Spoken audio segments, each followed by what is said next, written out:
ሰላም ተኸታተልቲ ማኪ ሚድያ እንታይ ተመኽሩኒ ዝብሉ ሓሳባት ንትቡና ዘለኹም ሓሳብ ብሳላ ምኽርኹም መመሊሳያ ትዕንብብ ዘላሞ ንሕና ብወገና ክትቅጽልዎ ኢና ንላቦ ንሕዚ እምበኣር ኣብ ንኡስ መደብና እንታይ ተመኽሩኒ ክልተ መደባት ክንዕንግደኩም መጺና ኣለና ከም ትወትሩ ተሳትፎኹም ከይፍለየና ክሳብ መወዳእታ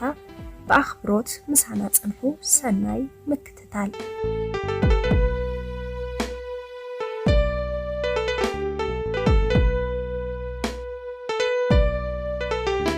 ቅድሚ ሓደ ዓመት እዩ ሓንቲ ብፌስቡክ ዝተፋለጥክዋ ምቁር ዕላላት ከፊትና ወጋሕቲ በለይቲ ኣዕለልና ቀልጢፍና ስለተራዳዳና ኸዓ ሕሉፍ ዛንታናት ኣይተረፈ ኣብ ሓፂር ግዜ ኣዕሊልና ልብነ ልቢ ተዋሃሃድና ልክዕ ከም ናይ ነዊሕ እዋን መሓዙት ኮይና ከዓ ጽቡቕ ቀጸልና ኣብ ዝቕጽል ዕላልና ድማ ኣብ ኣሜሪካ ከም ዘላን ወረቐት ምስ ሓዘት ከም ትበጽሐንን ቃልኣተወትለይ በዚ ዝሟሞቐ ርክብና ድማ ናብ ካሊእ ነገራት ክስዕርር ጀመረ ብናይ ሕሉፍ ስጋዊ ርክብ ተመክሮና ዝጀመረ ቪድዮ ክንደዋወል ስለ ዝጀመርና ንሳ ነፍሳ እንዳደራረዘት ማዕረኽ እንደይንጾታው ርክብ ከም ትበህገኒ ክትገልጸለይ ጀመረት ትሩንጊ ዝመስል ኣጥዋታን ኩዕሾ ዝመስል መቐመጫን ስለትውንን ከዓ ነቲ ተግባር ብምሉእ ልበይ ደጊፈዮ መዓልታዊ ከዓ ከምኡ ክንገብር ኣተባባዕኽዋ ልምዲ ንልምዲ ስለ ዝወልድ ዕላልና ብዛዕባ ሴክስ ጥራሕ ኮይኑ ክልቴና ጥራሕ ዝባና ኮይና ሴክስ ክንፍጽም ክትደፋፈአኒ ጀመረት ተሓጒስካዶ ከመይ ይስምዓካሎ ቀሰቢልካ ይሕምመነሎ እንዳበለት ከዓ በትምኡስ ቃናዓ ኣብ ዘይፈልጦ ሕልማዊ ዓለም ኣእትወትኒ በቲ ቅርጻን በትንፍጽሞ ዝነበርና ናብ ዝኾነ ጥዑም ዝኾነ ቦታ ኣእትወትኒ ብፍላይ ኣብ ገለገለ ቦታታት ሰውነታ እንትትነኻኽእ ብገለ ተኣምር ኣብቲ ዘለቶ ቦታ ከይደ ድሌተይ ክገብር ኣመናየ ዝብህግ ምሸት ኩሉ ሻብ ከዓ ከም ወልፊ ክኾነኒ ጀመረ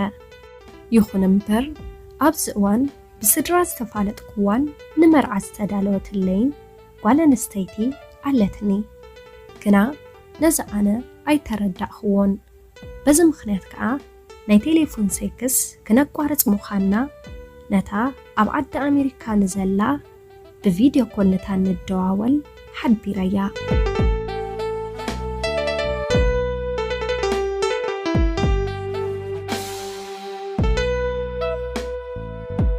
ግና ንሳ ናይ ቪድዮ ኮል ሴክስ ወልፊ ከም ዝኾናን ከም ዘይተቋርጾን ገለጸትለይ ግዳ ሓቅስ ኣነ እውን ካብቲ ወልፊ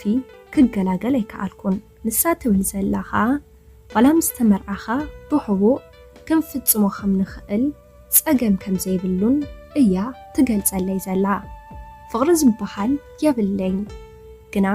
ከም ዋዛ ዝጀመረ ናይ ቪድዮ ኮል ሴክስ ክገድፎ ኣመና ዓቢኒ ትብለኒ ሓቂ እንተኾይኑስ ኣነ እውን ከም ኣየ ንዓኣ ዝኾነ ፍቕሪ የብለይን ግና ኣይፈልጥን መዓልታዊ ተደዋዊልና ርክብ ቪድዮ ኮል እንተዘይፈጺምና ሕጉስ ኣይከውንን በዚ ነገር እንታይ ሓሰብናዮ ተወሊፍና በጃኹም ክንገብሮ ዘለና ኣማኸሩና እንተ ኣነ ግን ነዚ ነገር ከቋርጾ ኣመናዩ ከቢዱኒ ዘሎ ነገር ግን ከቋርጾ ድሌት ኣለኒ ዋላ ንሳ እንተኾነት ኣብ ልዕለይ ፍቕሪ ከም ዘይብላ ተዛሪባትኒ እያ ይኹን ዳ እምበር በቲ ቪድዮ ኮል ንፍጽሞ ዝነበርና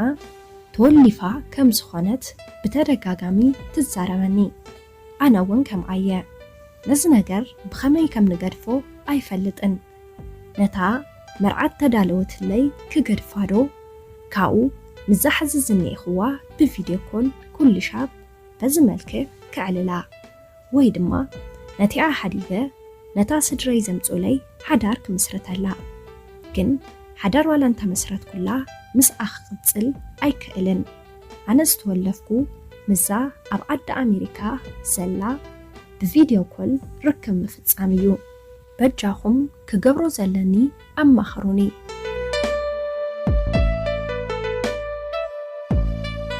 ሰላም ክቡራት ኣሕዋተይ ሹመይ ኪዳን ይበሃል ካብ ዝሓርስ 4 ወርሕን ሓደ ሰሙንን ገይረ ኣለኹ ምስ በዓል ቤተይ ከዓ ኣብ ግዜ ርክብ መከላኸሊ ተጠቒምና ኣይንፈልጥን ኢና ኣብ ቀረባ እዋን ግና መሓዛይ ዋላ እንዳጥበኹ ከለኹ ክጠንስ ከም ዝኽእል ሓቢራትኒ ኣነ ድማ ብጣዕሚ ይፈርሕ ኣለኹ እሞ ድማ ናይ ዘለናዮ ዓዲ ናብራ ከቢድ ስለ ዝኾነ እቲ ተወሊዱ ዘሎ እግሪ ተይተኸለ እቲ ሓደ ከየርክቦ ፈሪሐ ስለዚ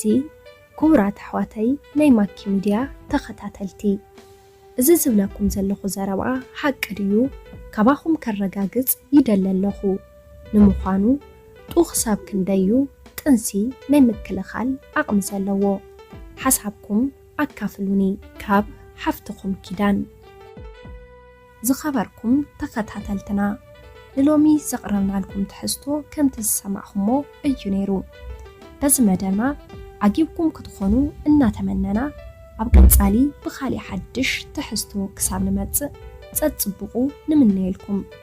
ክቡራት ተኸታተልቲ ናይ ማኪ ሚድያ ተሳትፎኹም